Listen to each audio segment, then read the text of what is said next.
Today I'm going to be ranking each Premier League club's number 9. We did this on the weekend on Saturday Social with James Alcott and Neve. They put each player on a temperature graph from best, which is represented by the hot, to worst, which is represented by the ice. So I thought today, why not give my opinion on it? We've got all 20 players represented. This is based on this season only. At Arsenal, we could have gone for Jesus, but we've gone for Kai Havertz, who I think is definitely one of the more interesting names on the list. I think if we're honest, given the fee, he's probably somewhere middling. I don't think he's had as bad of a season as people make out. Of all of the players we're going to talk about, he has the highest win percentage of any striker on this list. Now, he is not the most clinical number 9. He is not a natural goal scorer, but I think off the ball, he has really helped Arsenal function as a unit. And it's not as if he scored no goals. This is his best goal scoring season of any in his Premier League career.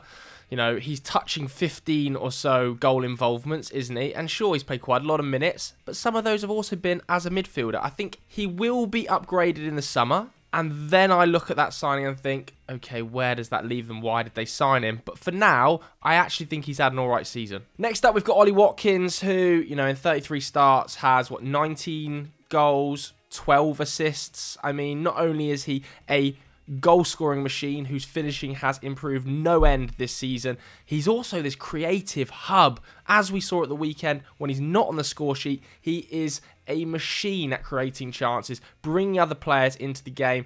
At the weekend, that was one of the best number 9 performances you'll see this season. He was awesome. Obviously, Ollie Watkins, for me, is primo. I think he's been the best striker in the league this season. Let's not also forget that he hasn't scored a penalty. You know, he's overperforming expected goals. I think he's averaging a goal involvement every 90-ish minutes, and that's without a penalty. Remarkable. Next up, we've got Dom Solanke. Now, I think on Saturday Social, when James and Neve were doing Dom, I actually felt like he was a little bit disrespected. Now, I don't want to just poo-poo all of their picks, but I think they had him sort of in and around here. I think Dom Solanke has to be really high. I think it's another remarkable season, and I think Iraola has been massively influential in him. 18 goals in 33 starts. I think he's averaging out about 140-ish minutes per goal involvement. As I said last weekend, there was some sort of thought process developing that maybe he was a championship, an elite level championship striker after those 3 seasons in the Premier League with fairly limited goal returns. This season, he smashed that narrative. He's been one of the 3 or 4 best strikers in the league. Okay, Toney. This is a tough one because he's only started 12 games and he's only scored 4 goals. He was banned for basically the first half of the season, and even now he's had fairly significant injury problems. And when you take into account his win rate, which I think is the 3rd worst of any striker here at about 15%, and the fact he's got the 2nd worst conversion rate of any striker to put up 7+ starts in the league this season, I actually don't think it's been a great season for Toney, and I think he would probably admit that. Partly down to the ban, but also partly post-return, I think he started a little bit slower than I thought he would. Okay, next up, we've got Brighton. We've got João Pedro, who, again, he's had fairly limited starts given the amount of injury problems he's had. That hamstring injury really cost him. He has scored some big goals in the Europa League. The majority of those were penalties. I think it's 8 goals, 2 assists, something like that in 27 appearances. But I think the injury problems mean he has had a worse season than Kai Havertz. Burnley, we could have selected a number of different strikers, but at the weekend we were talking about David Datro Fofana, and I didn't want to sway away from James and Neve's selections. They had him as, I think, lowest on the list. I don't necessarily think I will go lowest. Look, he hasn't played enough minutes, really, has he? I think it's 12 appearances like Toney. Similar number goals. I might just go slightly worse than Toney. Pretty close though. And again, he's been unfortunate with a lack of game time, really. He scored that cracking goal against West Ham. And I certainly think there's a player in there. Whether or not I think we'll see the best of him at Chelsea, I'm not too sure. I think he might well move on in the summer. Next up, we've got Nicolas Jackson, who still only 22. And I think has had a pretty good season. I think he's probably had a similar sort of season to Kai Havertz. Now, lots made of his missed chances, and we can all see he's not the most natural finisher. We saw that at the weekend in the FA Cup. think he's underperforming his XG by over 4 in the Premier League this season. I think he would have been even better had Nkunku been available for more minutes this season. As we saw in Chelsea's pre-season, I think he works better in a front two. But I think his all-round play has improved. His back-to-goal play and bringing other players into the game is actually slightly underrated. I think I'm going to go about there. Literally in line with Kai. Next up, we've got boom, boom, boom, boom. Jean-Philippe Mateta. I'm in love with this guy. What a player, man. I think he's really good. And I think Glasner, since he's arrived, has tweaked a couple of little things in his game and is suddenly getting big output. His goal-scoring numbers have jumped, haven't they? I think he's got 6 in 8 under Glasner. Really, really impressive stuff. I think he's got the same amount of goals in 2024 as Erling Haaland.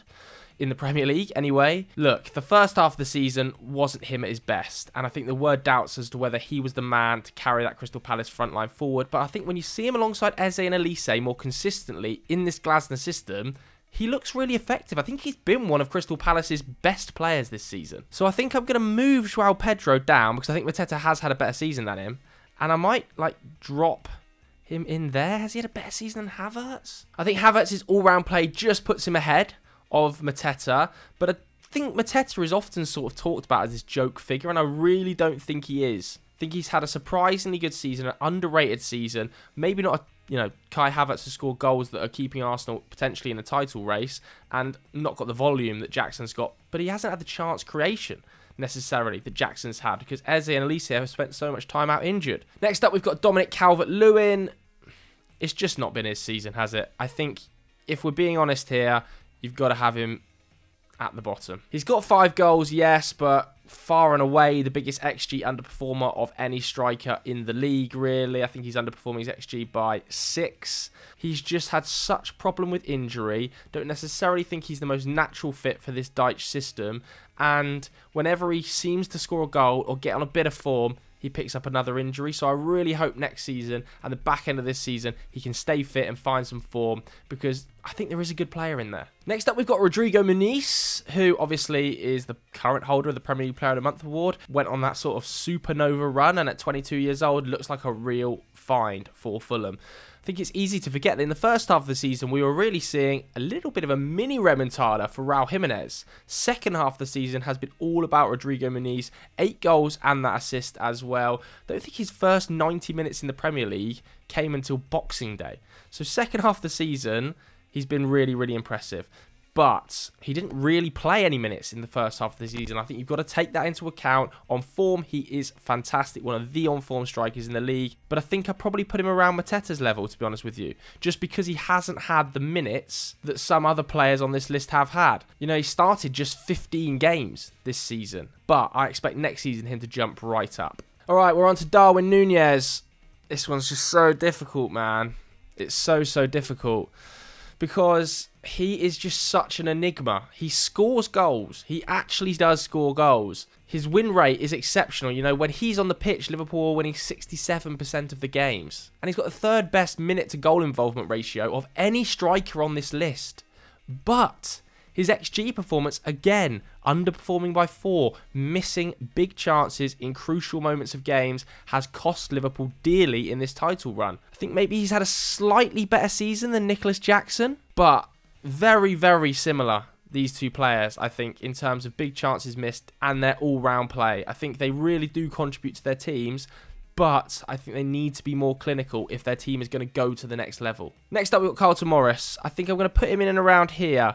He's had a pretty big impact for them. He's got his 9 goals, hasn't he? I think Luton Town, by the way, have the best big chance conversion rate of any team in Europe's top 5 leagues. He's been a big part of that. He's captained the club. Few penalties in there, but he's extremely dangerous from set pieces. I've been very impressed with him in his debut Premier League season. Erling Haaland comes next, and this is just such a difficult one, man. Really is a very tough selection, this, because the goal numbers are still there. I think I'd probably put him in line with about Solanke. 25 starts, 25 goal involvements, 20 goals. Obviously the best minute-to-goal ratio of any striker on the list. But he's also missed a bunch of big chances. He's underperforming his XG by 4 this season. The issue with Erling Haaland is that he's often judged on previous campaigns' output. And that's going to be the case for him forever, because he can be judged in quite a binary fashion. His all-round play, as lots of pundits have talked about, at times isn't the best. So then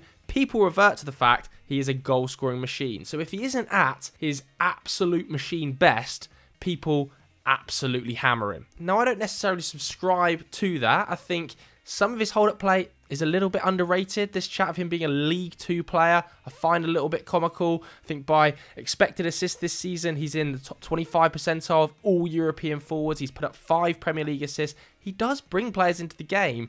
We seem to be clowning on one of the best strikers in the world a little bit too hard, in my opinion. But with the amount of chances Man City create, I don't think you can have him higher than Solanke. I don't think he's had a better season than Solanke because he scored 2 more goals. That brings us on to Rasmus Hojlund. Oh, this is tough, isn't it? I might have to just wiggle everybody down a little bit here, I think is what I'm going to do.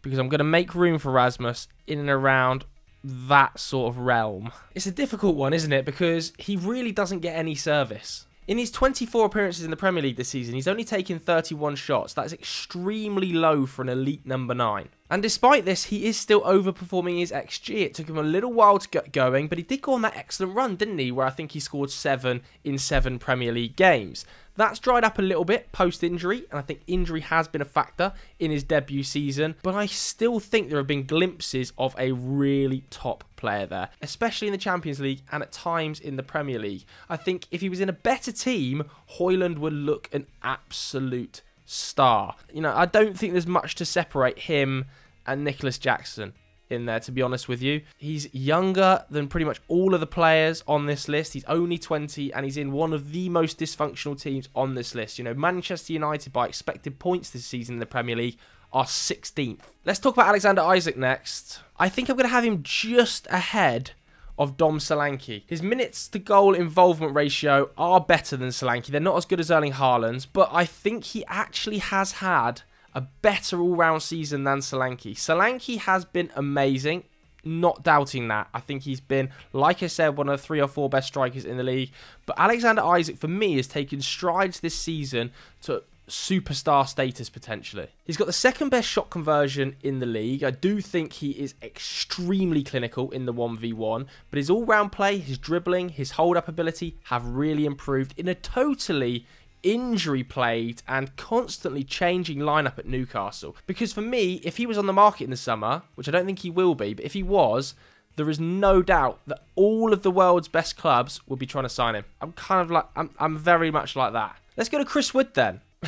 It is remarkable. Was it 12 goals in 27 appearances? Nearly scored at the weekend, had it not been for that exceptional Pickford save as well. The best shot conversion rate by a mile in the Premier League. He's at about 40%. I think the fact that Taiwo Awoniyi, last season we were talking about, he could actually be a really, really promising and powerful Premier League striker. He's had his injury problems, and Chris Wood has just become the guy at Forest. I actually think he's had a season in there, given where Forest are, what's being asked of him, to have scored 12 goals, some really good goals as well. You think about that hat-trick against Newcastle. What more can you ask from him? At this stage, I think he's had a remarkably good season. Okay, Sheffield United, we've got Ollie McBurney. He's had a better second half of the campaign, hasn't he? I think he's actually got 9 goal involvements in 21 appearances. I think he's probably in and around here. Is it 6 goals? Don't think he's been as good as Carlton Morris. And Sheffield United as a whole. But as his striker, has to be Son, doesn't it? I think it's 19 starts as a number 9 this season. And he's been really good again.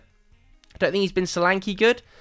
Don't think he's been Isak good. But 15 goals, by far and away, the highest expected goal over performance this season. Almost 6 goals more than XG says he should have. But he has always and will always be one of the most clinical finishers in world football. And I think when you take into account the fact he's also got 9 assists, he can also play as a winger. He's probably in there, isn't he? Annoyingly, that kind of covers Haaland's head. But he's probably in there for me. As is Jarrod Bowen. I mean, we've got to have Jarrod Bowen on a similar sort of level to Son. I remember when United were interested in Anthony, I put out a tweet saying I think they should be interested in Jarrod Bowen instead, and kind of got laughed out the room. Well, you're not laughing now, because Jarrod Bowen, again, phenomenal. As a number 9 and as a winger, a little bit like Son, 15 goals, no penalties. Again, he's awesome, Jarrod Bowen. He works his socks off. He's one of the hardest working forwards in the league. His pressures and his sprint numbers are some of the best in Europe. He's overperforming his XG by 5. His finishing has improved massively. It's almost Son levels of composure in front of goal. He's been fantastic, phenomenal, very, very close to Haaland. Like, I really want to move these two kind of like there. That leaves the door open for one of the most underrated players in the Premier League, and that's Matheus Cunha. I kind of want to group in and around these boys. Like, these guys, very, very similar. I think his overall game, Cunha, is one of the best to watch of any player in this. His progressive carries, his dribbling ability, and his creativity are awesome. 11 goals, 6 assists. He's had injury problems, and that comes in just 27 appearances. He's overperforming his XG by 2.3, which is not something you would have thought about Cunha if you looked at him when he was at Hertha Berlin or Atletico Madrid. Wasn't necessarily the most natural finisher. This season, under Gary O'Neill, his finishing has improved tenfold. When he doesn't play, as we saw against Arsenal at the weekend, there's a massive hole in this Wolves side. He's been awesome, and frankly, this season, on this list, he's right up there in terms of my favourite players to watch. Let me know what you thought of the ranking in the comments below. If you enjoyed this video, hit the like button, hit subscribe. See you later.